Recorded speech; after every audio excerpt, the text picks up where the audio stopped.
Who the fuck infiltrates a senior Foundation official's home while they're home? Marion Wheeler lives deep in a coniferous forest, a long drive from the nearest major city, and a long drive in the opposite direction from Site 41.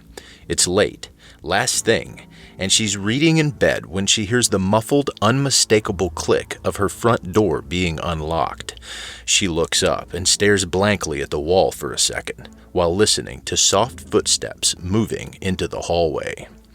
She marks her place and reaches for her Foundation-issued phone.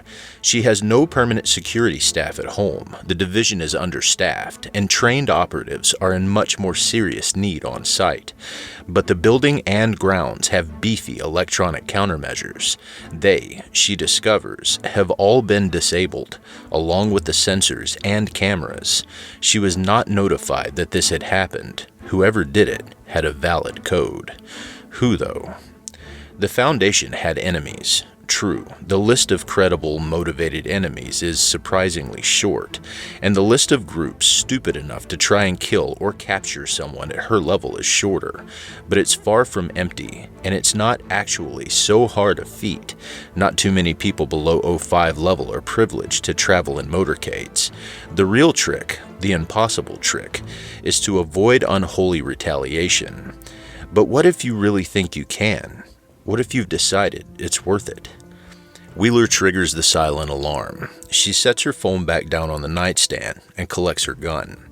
She rolls out of bed, tucks a few pillows in her place, moves silently to her bedroom door, and stands beside it, listening and thinking. The door, her bedroom door, can't be opened silently. It creaks like hell, so if she goes through it, she'll have to be ready to draw attention. There's an attic, but access is out there on the landing, and again, can't be operated silently. There's no alternate route to ground level other than jumping from the window, and someone has to be covering it. Even if she landed in the bushes alive, she'd still have to break the perimeter with a sprained ankle. A better question than who is how many. She may already be straight up dead simply due to numbers. If the attackers tread cautiously and try to flush her out, she figures she can home alone her way through perhaps 8 of them before running out of luck. If they rush the second floor and have armor, she might be overwhelmed by as few as 2, even with the staircase acting as a choke point. All of this naturally assumes that the attackers aren't anomalous. If they are, and they're not in the, say, 30% of anomalies, which can be neutralized simply by shooting them in the center mass and head, she may be fundamentally helpless even after the response team shows up, which will be, at best, 10 minutes from now. A creaking. This damn house. Someone's coming up the stairs, making no effort to be quiet about it. A soft tread, though, as if they removed their shoes. Just one of them? That barely makes sense. With 5 seconds grace, Wheeler casts around the dark room for a second weapon. She knows there are knitting needles downstairs in the lounge, and knives, good ones, in the kitchen. But she can't get to them. It's too late. The door is opening. It seems like the man's trying to say something as he comes in, but he only gets as far as whoop, and it's done. He's flat on his face, cheek pressed into deep cream carpet, with Wheeler on his back, pinning both his wrists with her knees. She sights urgently back down the stairs for a second. There's no one there. She prods him in his other cheek with the muzzle of the gun. "You speak, you die," she hisses. "You try to move, you die." She glances at the windows, checks the stairs again, listens intently. There's no sound. There's nothing to be seen. The man is 50 and lanky. He wears an expensive dark suit tailored to his build. He has angular features, thick graying hair, and rimless spectacles, now quite possibly bent out of shape by their sudden impact with the floor. He wears discreet platinum jewelry, a wristwatch, cufflinks, and a ring. The two of them halt like that, a tableau. He makes no attempt to move, although he does look askance at Wheeler as best he can given his dislodged glasses. Wheeler asks, "Where are the others?" "It's just me, Marion," he answers. "Who are you?" He says nothing for a moment, but his expression slowly, subtly drops. Well, it really happened, didn't it? I always wondered. "Who are you?" There's a monster that follows you around and eats your memories, the man says. SCP-4987. You drip-feed it inconsequential trivia so it doesn't go after anything important. You watch game shows, the book you were reading just now, on your nightstand. It's a trivia book, right? Wheeler says nothing to confirm or deny this, although it is true. At feeding time, the entity manifests like a bright gold-white spot in the corner of her eye. It's gone now. She's already put the rest of it together. It's all mind-bogglingly, insultingly obvious. With a well-suppressed but still detectable note of dismay, she asks, "What's your name?" "Adam," he says. "Adam Wheeler."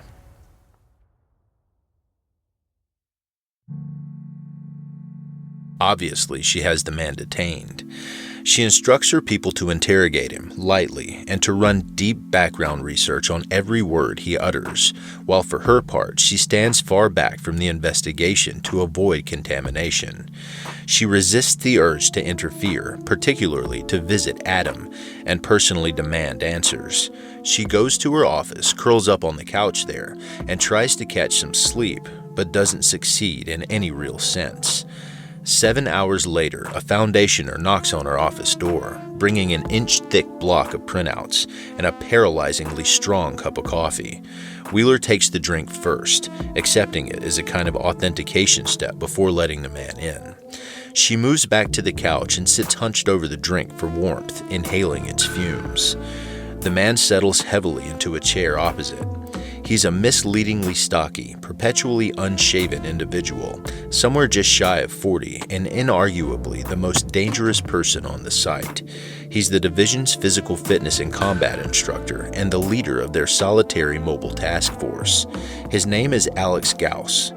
He says, figured I should be the one to present their results, even though I didn't research one line of it, because we get along, their words. Personally, I don't see it. Wheeler stays focused on the coffee. Who is he? Gauss opens the first page of the report, more for show than anything, then closes it again. He's your husband. Every word checks out.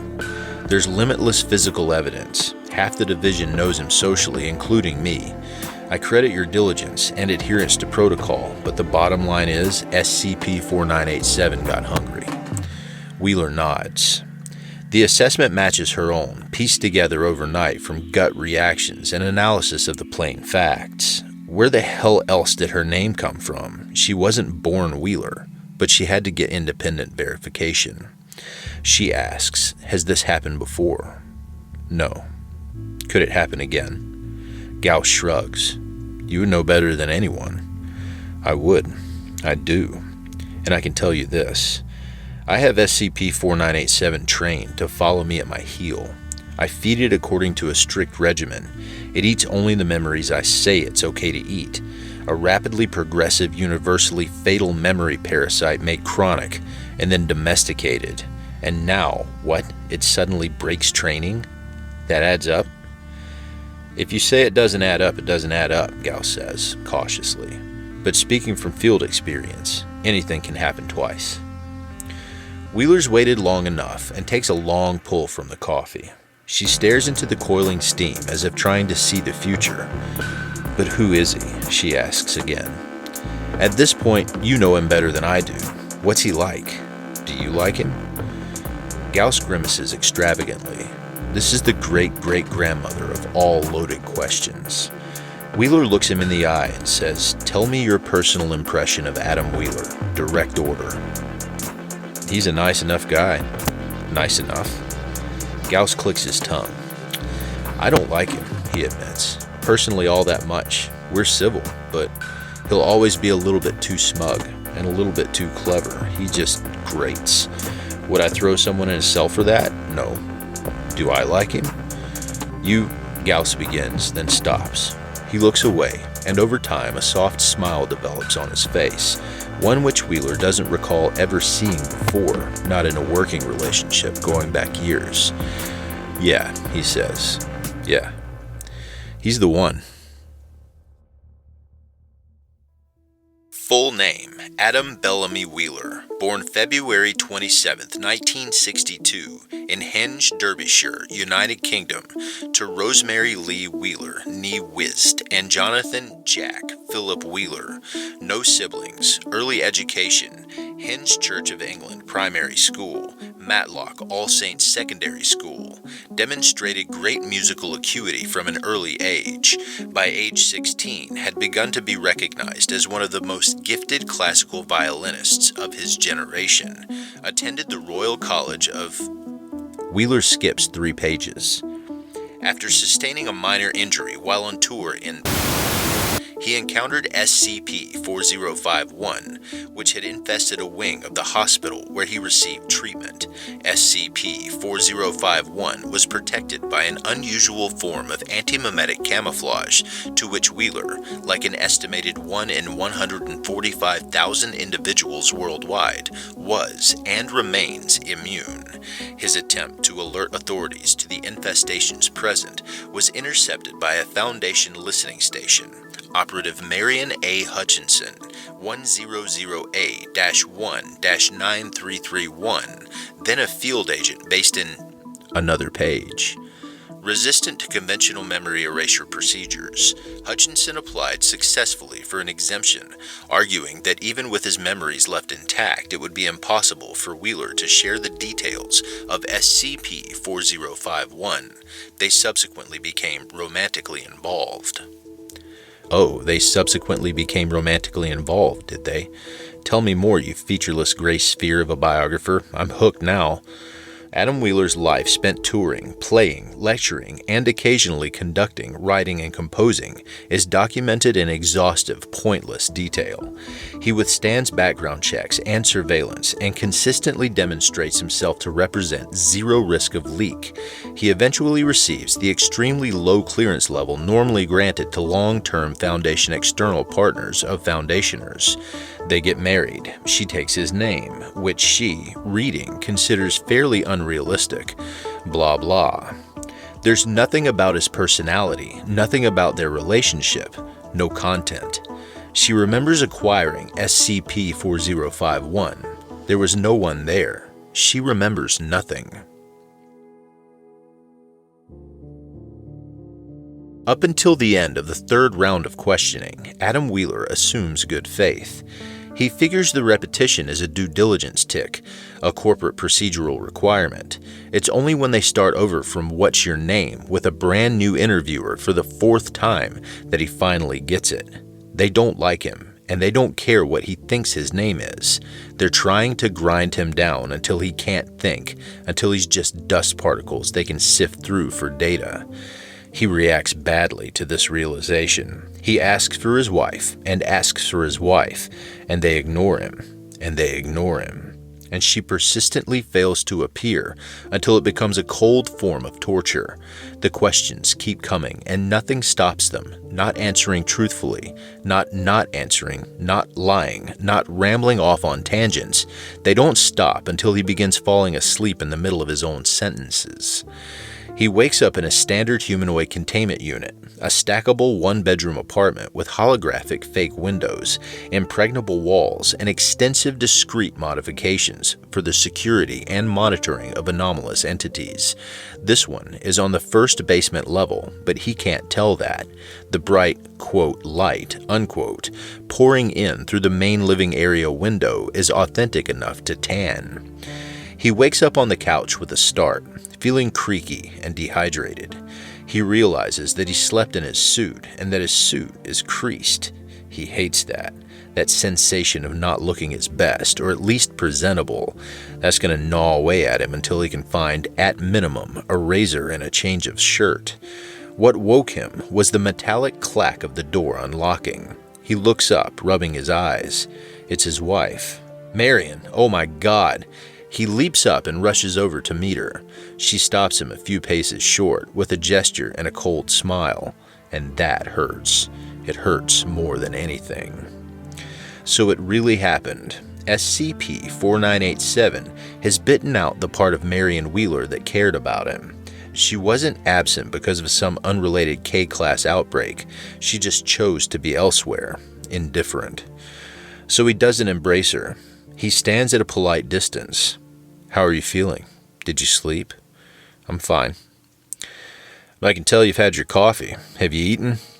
Come on, I'll make you something. The unit has a rudimentary kitchen area. He goes through and starts exploring the cupboards. There must be something edible around here, eggs and milk at least. I'm ashamed to say I more or less fell asleep where I was standing when they put me in here, so I haven't had a chance to scout. Or did you keep the place empty and the food arrives through a slot in the wall? Marion begins. Mr. Wheeler. Adam shoots her a disappointed look. Okay, she says. Adam, please come and sit down. You're right, there's nothing in any of those cupboards. He closes the cupboard and sits opposite her at the kitchen table. Scrambled eggs on granary toast, he suggests, with a lot of garlic in the eggs. That's what we both need right now, particularly you, because if I don't make something substantial for you, you end up drinking those wretched wallpaper paste milkshakes 7 days a week, or you skip the meal entirely. Adam, we've been married for 17 years, is that correct? Yes. I don't know you. That's fine, Adam says. I doubt that's going to be a serious problem. You told me many, many times about your own people who've lost themselves in their work and had to bootstrap their own personalities a second time. You love watching it. It's like watching butterflies emerge from chrysalides. The best of your people can turn that around in 10 weeks. Imagine how fast it's going to be for you. No, Wheeler replies. Her tone is clinical, matter of fact. I'm afraid it's not possible. What's not possible? I can't begin a new relationship right now, certainly not something as serious as a marriage. You have nominal clearance. You know what we do. I have responsibilities. I do not have time. This isn't new, Adam says, deadpan. It's pre-existing. No, Wheeler explains. That relationship is ended now, and we're somewhere else. Adam stares at her for a long moment, thin-lipped and far from happy. He asks, what do you remember? The question is so open-ended that Wheeler doesn't manage to respond verbally. She spreads her hands slightly, the gesture saying, what? You don't remember me, Adam says. SCP-4987 also clearly ate the part of you that would care if you forgot me, and additionally the part of you that cares about brunch. What else have you forgotten would be a stupid question to ask, so instead I'm asking you what's left. I want you to tell me everything you can remember. Everything I can remember? Yeah, from 1995 to right now. It's still a farcical question at face value, and Wheeler's first instinct is to dismiss it as such, but she thinks again. She thinks, intending to genuinely try to answer the question, and she finds gaps. There's a dearth of specifics. It's like being asked to say something and immediately forgetting all words. She says, I remember working and driving home and then sleep and then driving back to work. Big hostile buildings, drug regimens, containment procedures, endless piles of opaque numbers, personal fitness drills, running, calculating, never ever stopping calculating. She remembers with unfair clarity a large variety of extremely bad dreams. And other than that, nothing. A huge, deep, ragged-edged black pit, Adam says. You remember nothing good, do you? Nothing good at all. When you come home, on the nights you make it home, you're ready to fold up. It's never been an easy job, but these past few years have been the worst they've ever been, because you're coming to the conclusion of something gigantic. You've explained to me how it is that you can never tell me really what it is that you do without the act of you telling me, killing me. And I couldn't stand that at first, and I still hate your job. And I think it's a monstrous farce, but I trusted you in that. And I stopped asking. But I can tell from the rattle in your hands and the things you don't say and the way that you sleep that there's some kind of war going on back here, and you're losing people to it, and you're almost at the end, and you're gonna win. So I scramble your eggs and I play the violin for you, and between us we hack out about 3/10 of what I would consider to be normalcy. Not because you can't do this without me. You could take the whole universe by yourself if you really had to. But to blazes with that, you don't have to. It didn't happen instantly, but it happened pretty damn fast. We had music in common at first, Bach and Mendelssohn. We had tobacco in common and a mutual hatred of the X-Files. Then it was coffee and wine. Then after some time it became hiking and bird watching and Perseid meteors. We liked Bruce Lee flicks, we watched Law and Order and Jeopardy, and we read stacks and stacks of books. No, in fairness, it's mainly me for the books. You don't have the long-term time to spare anymore. He pinches the bridge of his nose for a second. Any two people can find that much common ground. Just being in the same place for years doesn't count for anything. What do they have? We communicate, he says. Better than anybody I've seen. We can be apart for 2 months while I'm on tour or you're overseas and snap right back and pick up a conversation from the word we left off. We're connected. We're in the same headspace. You'll see it all. It'll happen again just as fast. You just got to give it a chance. Wheeler's almost there. She sees the shape of what Adam is describing. It's distant and unclear, but if she concentrates, she might be able to bring it into focus. It worries her for nebulous reasons she can't completely articulate, but she can almost understand how there could be room for it, how it could lock into her life as it currently exists, and still make sense. But Adam just said something crucial. He said a key word, which means the marriage counseling session is over, and this is now a situation. Wheeler can't ignore it. She forces herself to drop the other thread and seize this one. What war? And now, Adam really doesn't know what's happening. Good God, the war, Marion. I don't know how else to describe it. What war? How many people? I don't know, Adam says. They're names you stop mentioning, and then you ignore me when I bring them up again. I assume there's reasons. I don't know the specifics. How could I know? Why don't you know? Wheeler races through the reasoning. The existence of a war computes. It confirms long-term existing suspicions. It could have been going on for years without her realizing it. It makes sense to her that she could be fighting it, winning even, and not know. Managing her own memories or losing them in the skirmishes. This certainly wouldn't be the first time she uncovered it. It made sense that Adam, naturally gifted with the mental equivalent of a thick layer of blubber, could stand on the edge of the conflict and only dimly be able to perceive it, and the division, so understaffed. People are disappearing around her. And what if, she begins, and stops dead in the middle of the thought, as if the thought itself was stolen out of her. And what if we get back together and she begins again, and this time hard instinct seizes her around the midsection and bodily hauls her back from thinking a thought which it knows would kill her. She's Wile E. Coyote. She's already run off the edge of a precipice into clear air, and thinking that thought would be like looking down. She feels SCP-4987 moving around her, abstractly bound to her, a winking speck of glitter in her eye. Something's wrong. Adam scratches at his own eye. Do you see that? How can you see that? I have a mild immunity to antimemetic influence, Adam says. He knows it's in his file, and he knows Wheeler has read the file, but apparently it needs to be said again. I can tell when something's fritzing with my memories. I can resist it up to a point. So, Marion, I was hoping to have a relaxed conversation over coffee and get around to this topic organically, but I'm going to have to skip to the end. I have the impression that SCP-4987 is trying to kill me.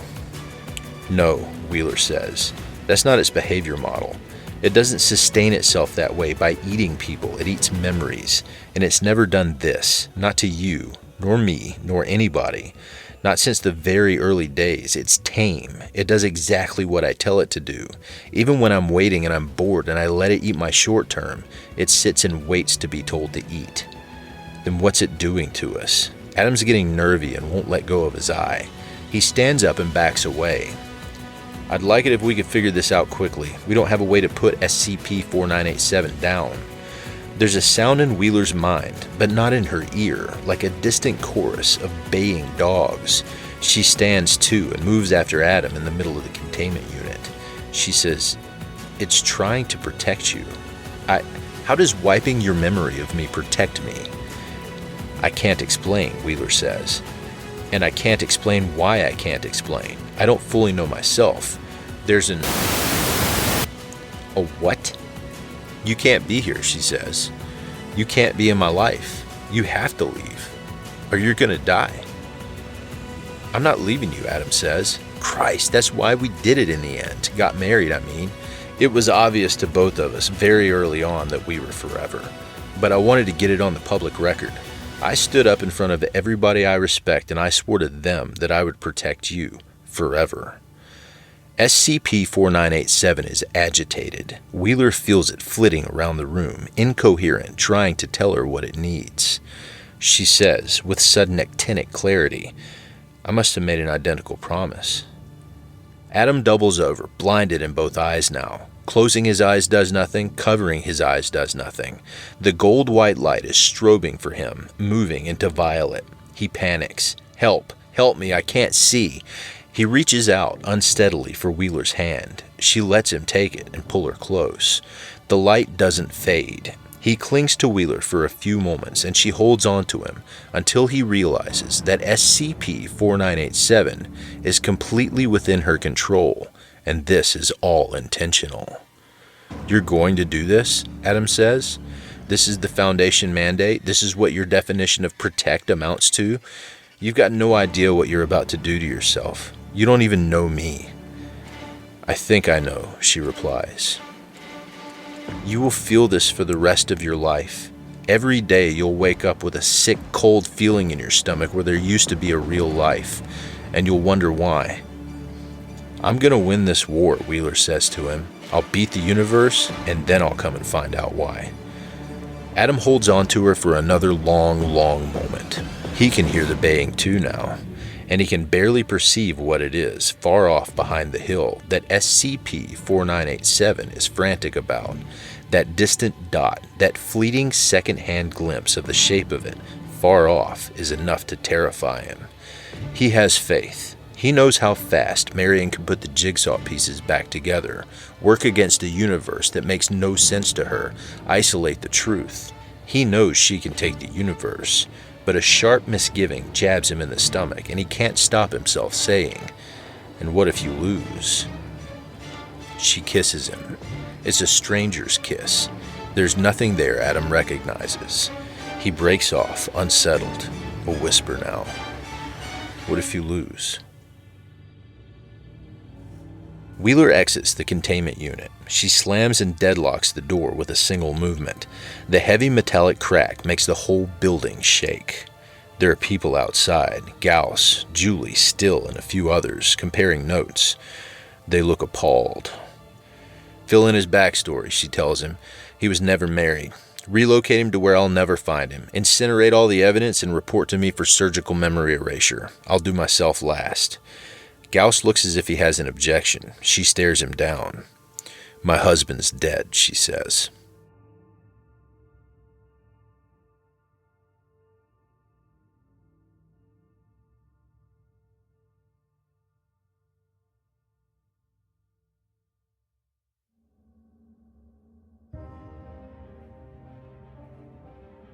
Thank you for listening to this podcast. If you like what you hear, head over to my Patreon at patreon.com/Kelsey Narrates and help support me by becoming a patron for as little as $3 a month. I'm not going to get rich doing this, but it does take money to keep a podcast running. All patrons get early access to every episode I publish. I don't have the talent it takes to write a skip. All I do is read. Original authors make this podcast possible, so credit to the original author. There are links in the description. Show them some love as well. Consider becoming a member of the SCP Wiki. Upvote their work, and maybe write a skip of your own. Maybe I'll read it here someday. You never know if you never try. The content of this podcast and content relating to the SCP Foundation, including the SCP Foundation logo, is licensed under Creative Commons Share-alike 3.0, and all concepts originate from scpwiki.com and its authors. This recording, being derived from this content, is hereby also released under Creative Commons Share-alike 3.0.